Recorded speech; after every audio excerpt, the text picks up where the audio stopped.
રાજકોટમાં લોધિકા પંથકમાં ભ્રષ્ટાચારનો મુદ્દો ગુંજ્યો। ભાજપના હોદ્દેદારના વોટ્સએપમાં આકરી ટિપ્પણી જે ચર્ચાસ્પદ બની છે। ભાજપના વોટ્સએપ ગ્રુપમાં કમિશનથી વહીવટ થતો હોવાની કમેન્ટ આવી। લોધિકા તાલુકા ભાજપના વોટ્સએપ ગ્રુપમાં આ કમેન્ટ આવતા ચર્ચાઓ ચકડોળે ચડી છે। તાલુકામાં ગ્રામ્ય વિકાસમાં કામ પૂરા થયાના વહીવટથી દુઃખી છે। આ ગ્રુપમાં કેબિનેટ મંત્રી અને ધારાસભ્ય ભાનુબેન બાબરિયા પણ છે। તાલુકા પંચાયત કચેરીથી લઈ ડીઆરએલ સુધી કમિશન વહીવટ ખતમ કરવા કમેન્ટ આવી। જિલ્લા ગ્રામ પંચાયત તલાટી મંત્રી સુધી વહીવટ ખતમ કરવા આગળ આવવા માટે કમેન્ટ આવી છે। આ અંગે વધુ જાણકારી લઈએ એસોસિએટ એડિટર ધર્મેશ વૈદ્ય પાસેથી। ધર્મેશ, આજે કમેન્ટ આવી છે, આખરે આ કમેન્ટથી જે ઇશારો કરવામાં આવ્યો છે, શું વિગતો? અમિતા, જે રાજકોટનો મહત્વનો તાલુકો કહી શકાય, લોધિકા પંથકમાં ગઈકાલે ભાજપના જ ગ્રુપમાં એક કોમેન્ટો શરૂ થઈ છે। 2 થી 10% સુધી ચેક લેવા જવા ટાણે કમિશન આપવામાં માંગવામાં આવે છે અને અધિકારી રાજ જાણે કહી શકાય એનો સૂચિતાર્થ ભાજપના જ અગ્રણીઓ કેટલાક કરી રહ્યા છે। ભ્રષ્ટાચાર દૂર કરવાની જે વાત ભાજપ કરી રહ્યું છે, ત્યારે ભાજપના જ અગ્રણીઓ એક વ્યથા પોતાનું જે લોધિકા વોટ્સએપ ગ્રુપ છે એમાં ઠાલ્યું છે। આ ગ્રુપમાં રાજ્યના કેબિનેટ મંત્રી અને એ વિસ્તારના ધારાસભ્ય ભાનુબેન બાબરિયા પણ છે। એક તરફ ભાનુબેન બાબરિયાના નિવાસસ્થાનની સામે જ જે રાજકોટ ટાઉન પ્લાનિંગનું આખું જે ગેમ ઝોન કૌભાંડ જે થયું, આ કાંડ થયું દર્દનાક, એમાં જે મનસુખ સાગઠિયાનો વૈભવી બંગલો થઈ રહ્યો હતો અને એ ભ્રષ્ટાચારને હવે આપણી સાથે અત્યારે પ્રકાશ વીરડા અમિતા જોડાયા છે। પ્રકાશભાઈ, લોધિકા પંથકના ભાજપના ગ્રુપમાં કેટલીક વ્યથા વ્યક્ત કરી છે ભાજપના જ અગ્રણીઓએ કે 2 થી 10% કમિશન આપવું પડે છે, આવો ભ્રષ્ટાચાર ખીલ્યો છે, શું કહેશો? આજી એવું ચર્ચા થયેલી હતી કાલે એમાં જી ગ્રુપમાં કે અમુક અધિકારીઓને એમાં થતું હોય તો ગ્રુપમાં ચર્ચા થયેલી હતી। જી પ્રકાશભાઈ, ભાજપનું જ શાસન અને જેને કહી શકાય કે અત્યારે તો કેબિનેટ મંત્રી પણ તમારા વિસ્તારના ધારાસભ્ય ભાનુબેન છે, તો આવી રીતે કચવાટ ભાજપના જ અગ્રણીઓ કરી રહ્યા તો અનુભવ થતો હશે, તમારી પાસે ફરિયાદો આવતી હશે આ ટાઈપની? હાજી, આવતા હોય એટલે આની અંદર તો અધિકારીઓનું સંડોવણી હોય છે। આમાં ભાજપના તો કોઈ નેતાનું કઈ એવું કોઈ સંડોવણી આમાં ના હોય, અધિકારીઓની હોતી હોય છે। એટલે લોકો પરેશાન હોય તો આની અંદર ગ્રુપમાં લખ્યું એવું બને।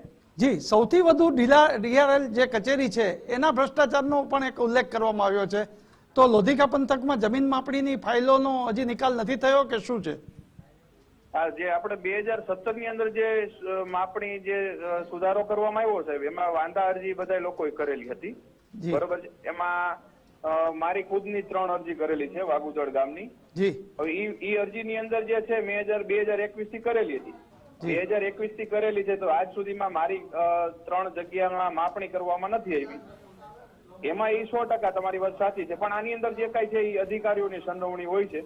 ડીઆરએલઓ કચેરીમાં ડીએલઆરઓ માંથી આ વસ્તુ થાય છે, એ 100%ની વસ્તુ છે। તો પ્રકાશભાઈ, એક સૂચિતાર્થ કહી શકાય કે તમારા ગ્રુપમાં, ભાજપના જ ગ્રુપમાં, જ્યાં કેબિનેટ મંત્રી ભાનુબેન પણ છે અને એમાં એવું આવ્યું છે ભ્રષ્ટાચાર અને અધિકારી રાજ, આ બેનો ઉલ્લેખ છે, એ સાચી વાત છે?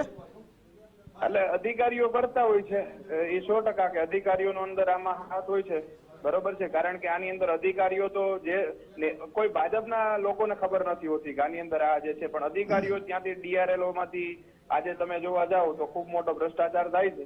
તમે 5 લાખ 10 લાખ રૂપિયા આપો તો તમારું અંદર જે છે જમીન માપણીમાં ફારફેર થઈ શકે। તમે પૈસા ન આપો તો આની અંદર કોઈ જ જાતનું ફારફેર કરવામાં નથી આવતું। તમારી જમીનની અંદર જો તમે પૈસા નથી આપ્યા તો તમારી ફાઇલ ક્વેરી કાઢીને સાઈડમાં મૂકી દેવામાં આવે છે અને રાજકોટ ડીએલઆરઓ માંથી આ જે તમે આજે જોઈ શકો છો એની ઉપર હું તો કહું છું એસીબી ની તપાસ મૂકવામાં આવે ને તો ડીએલ કચેરી છે એની અંદરથી લગભગ બધા અધિકારીઓની અંદર સંડોવણી ખુલે। બીજું પ્રકાશભાઈ, હું એ પૂછવા માંગુ છું કે એમાં એવું લખ્યું છે કે જે પંચાયતના કામો પતી જાય પછી જે ચેક લેવાનો હોય છે ત્યારે આ રીતે પૈસાની સીધી જ માગણી કરવામાં આવે છે અને કમિશન નો વહીવટ ચાલે છે લોધિકા પંથકમાં। હા, એટલે એ કદાચ હોઈ શકે છે। આની અંદર તો જોવો એ કદાચ એની અંદર વહીવટ કરવામાં આવતો હોય તો એનો મને નથી એટલો બધો ખ્યાલ, પણ આ જે કઈ જે છે તમે જોવા જાવ તો ખેડૂતોને લગતું ને જે બધું છે એમાં મને ખ્યાલ છે કે ભાઈ ડીએલઆરઓ માં તો હું તમને એટલા માટે કહી શકું ડીએલઆરઓ ની અંદર જે છે એ મારે ખુદે અરજી કરેલી છે, મેં પૈસા નથી આપેલા, એટલે આને મને આઈડિયા 100% છે। હા, આપના ધારાસભ્ય અને કેબિનેટ મંત્રી ભાનુબેન આ બધી રજૂઆત થઈ હશે અથવા ગ્રુપમાં તો એ છે જ ને? હા, ગ્રુપમાં આઈ થિંક ઈ પોતે કદાચ હશે, મને એક્ઝેક્ટ ખ્યાલ નથી। જી, ગ્રુપમાં હશે। જી, તો ચોક્કસથી અમિતા કહી શકાય કે જે અધિકારી રાજ અને ભ્રષ્ટાચાર લોધિકા પંથકમાં સૌથી વધુ છે અને ખેડૂતોના પ્રશ્નો હોય છે એમાં સીધો જ વહીવટની માગણી કરવા છે એવો આક્ષેપ ખુદ ભાજપના જ કાર્યકરોએ, ભાજપના જ અગ્રણીઓએ એ ભાજપના ગ્રુપમાં કર્યો છે, જે લોધિકા પંથક તાલુકા ભાજપનું આ ગ્રુપ છે. જી જી આપના દ્વારા હું તમને એટલું જણાવું છું કે આ જે ડીએલઆરઓ નજર છે તો આની અંદર તપાસ કરાવવા માટે હું આપને પણ વિનંતી કરું છું કે તમે આના મીડિયાની અંદર જે ગુજરાત ફર્સ્ટ જે છે અહેવાલ રજૂ કરી અને આ અધિકારીઓ પર તપાસ કરાવડાવે. એસીબી બેસાડ્યું તો એસીબી બેસાડે. આની અંદર જે છે ને વકીલોને જ ડાયરેક્ટ વાત કરવામાં આવે છે કે અરજદારોને વાત. પ્રકાશભાઈ હું તમને રોકવા એટલે માંગુ છું કે ગુજરાત ફર્સ્ટ તો ભ્રષ્ટાચાર સામે કોઈ પણ હોય એને છોડશે નહીં, પણ તમારે પણ પુરાવા આપવા પડશે, કારણ કે તમે પણ એક ભાજપના હોદ્દેદારો છો, લોકો પાસે મત માંગો છો, તો ત્યારે આવા સંજોગોમાં તમારે પણ પુરાવા આપવા પડશે. ગુજરાત ફર્સ્ટ તમારી અહેવાલને અને દર્શાવશે પણ, અને એસીબી સુધી તપાસ થાય, ઉચ્ચ કક્ષા સુધી તપાસ થાય, પણ એક શરમજનક નથી વસ્તુ કે લોકો પ્રેમથી મત આપે છે, જીતે છે, અને તમારા ગ્રુપમાં તમારે આ વ્યથા વ્યક્ત કરવી પડી છે. મારે સાહેબ હું તમને જોઈ તો હું અરજીના નમૂના હું આપીશ. મેં અરજી કરેલી છે 2021 ની અંદર, એ હું તમને અરજીના નમૂના હું તમને આપીશ. 2021 પછી 2023 માં કોઈની અરજી આવી હોય 5 લાખ રૂપિયા આપ્યા હોય તો એનું સોલ્યુશન થઈ જાય છે. મારું 2021 થી કરેલું છે, મારું નથી થયું. અથવા આવા મારા જેવા ઘણા બધાના છે. ખેડૂતો બીવે છે કે જો આની અંદર કોઈ જાતનું આપણે ડીએલઆરઓ માં આપણે માથાકૂટ કરશું તો એ કઈક ભૂલ રાખી દે આજીવન જમીનમાં પ્રોબ્લેમ પડી શકે એવું ખેડૂતો બીવે છે. ચોક્કસ પ્રકાશભાઈ, આભાર ગુજરાત ફર્સ્ટ સાથે જોડાયા.